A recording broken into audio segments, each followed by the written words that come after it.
Hey everyone, it's Timeless Words and Timely Wisdom from Northside. Got Pastor Tony here with Jeff, as always. Um, this week, part of my personal devotion, personal Bible reading has been in the book of Matthew, and I was in reading chapter 4 the other day, so I want to talk about that a minute. It's a story that may be familiar to you if you've been in church for very long. It's probably familiar. It's a story where uh, Jesus calls his first disciples, and he calls. I'll just read a few verses here. As Jesus was walking beside the Sea of Galilee, and Jesus spent most of his ministry in the area around Capernaum, around that Sea of Galilee. But it says, as Jesus was walking beside the Sea of Galilee, he saw two brothers, Simon, called Peter, and his brother Andrew. And I'm going to stop right there to say, um, it says Simon called Peter. Uh, People's names got changed a lot in the Bible. Saul became Paul. Uh, Simon was called Peter. So it can be a little bit confusing. But anyway, in Matthew, he records that Simon called Peter and his brother Andrew were, says they were casting a net into the lake, for they were fishermen. Come follow me, Jesus said, and I will send you out to fish for people. And at once they left their nets and followed him. And then it goes on. It says, going on from there, he saw two other brothers, James, son of Zebedee, and his brother John. They were in a boat with their father Zebedee, preparing their nets. Jesus called them, and immediately they left the boat and their father and followed him. So, in both cases, with Peter and Andrew, and with John and James, it says at once they left their nets and followed him.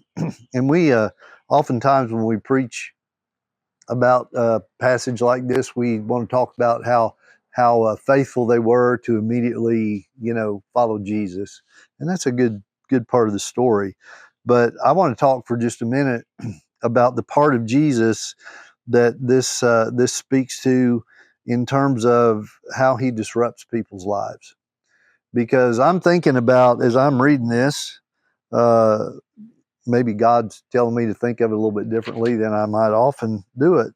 But I'm thinking about, well, so Peter and Andrew are fishing, and they just leave. They leave it. They leave their nets behind, and follow Jesus. And the same thing with James and John. And I guess the thing that really struck out to me, it says they left the boat and their father and followed him. And I thought, what did dad think about that?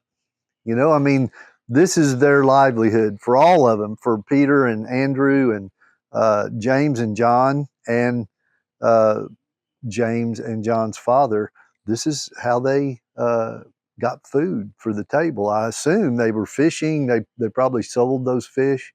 And if you're the father of John and James, you got to be like, hey, where are you guys going? We got all these fish to take care of. We got these nets to mend. We got this boat we got to watch out for. And they just picked up stuff and left. And it's a powerful statement about the faith that they had, for sure, as I mentioned before. But it reminds me that Jesus will disrupt your life. Everything that Jesus did, when we really read his story and look at all of the events in Jesus' life, almost every one of those was very disruptive to someone.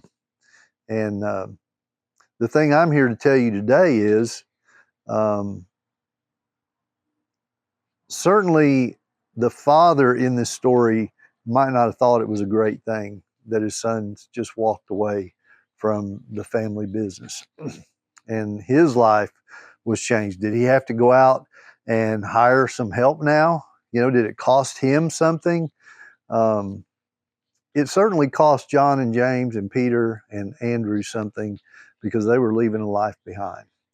And so, the question I might ask you today is, are you looking for something new in your life?